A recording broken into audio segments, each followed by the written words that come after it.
एक की शरद पवार से आदित्य ठाकरे और अनिल परब की मुलाकात हुई। वाईबी चौहान सेंटर में शरद पवार से मुलाकात करने पहुंचे थे आदित्य ठाकरे।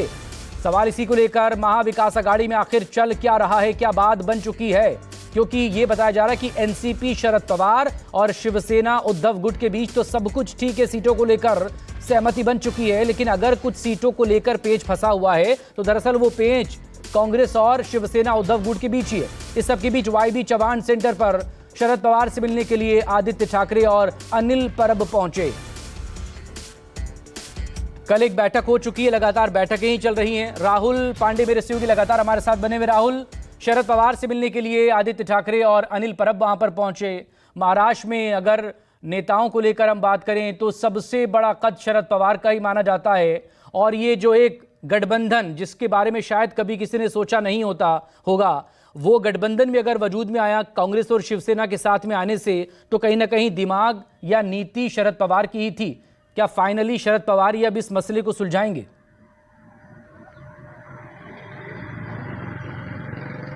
जी बिल्कुल, साल 2019 में जब महाविकास आघाड़ी बनी तो इसके फाउंडर जो है वो शरद पवार ही माने जाते हैं।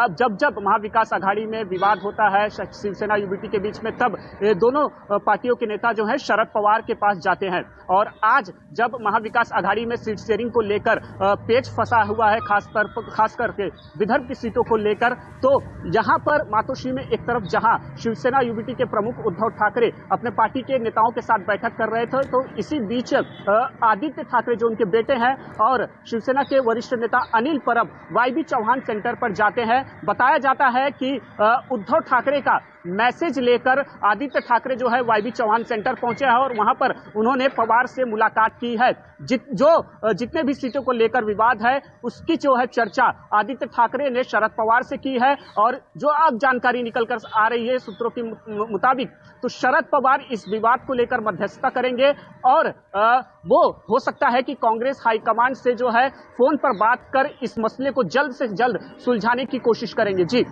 लेकिन सवाल इसी को लेकर है, क्या हरियाणा चुनाव के नतीजों के बाद अब कांग्रेस पर ज्यादा दबाव है?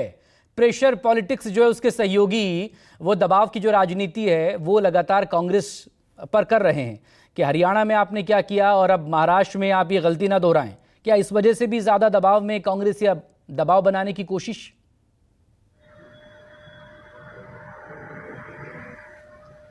देखिए, लोकसभा चुनाव का परिणाम आने के बाद जो है कांग्रेस पार्टी ये लगातार ये कोशिश कर रही थी कि आगामी विधानसभा चुनाव में पार्टी जो है महाविकास आघाड़ी में बड़े भाई की भूमिका में रहेगी। लेकिन कहीं ना कहीं हरियाणा चुनाव के जिस तरह से नतीजे आए हैं उससे कहीं ना कहीं कांग्रेस जो है थोड़ी बहुत बैकफुट पर नजर जरूर आ रही है। और यही वजह है कि शिवसेना यूबीटी जो है लगातार कांग्रेस पार्टी के ऊपर दबाव बनाने की कोशिश कर रही है। अगर लोकसभा चुनाव की बात करें तो 13 सीटें कांग्रेस पार्टी जीत कर आई है और विधानसभा चुनाव में शिवसेना यूबीटी का मानना है कि लोकसभा चुनाव में हमारी जो रामटेक की सीट थी और इसके अलावा अमरावती की सीट थी वो हमने कांग्रेस को दे दिया था, लेकिन अब विधानसभा चुनाव में त्याग करने की बारी जो है वो कांग्रेस की है। और कांग्रेस जो है शिवसेना यूबीटी जो है कम से कम विदर्भ की 12 सीटें चाहती है, लेकिन कांग्रेस जो है 8 सीटों से ज्यादा देने के लिए तैयार नहीं है। गुरुवार को जो विवाद हुआ था, आपको बता दें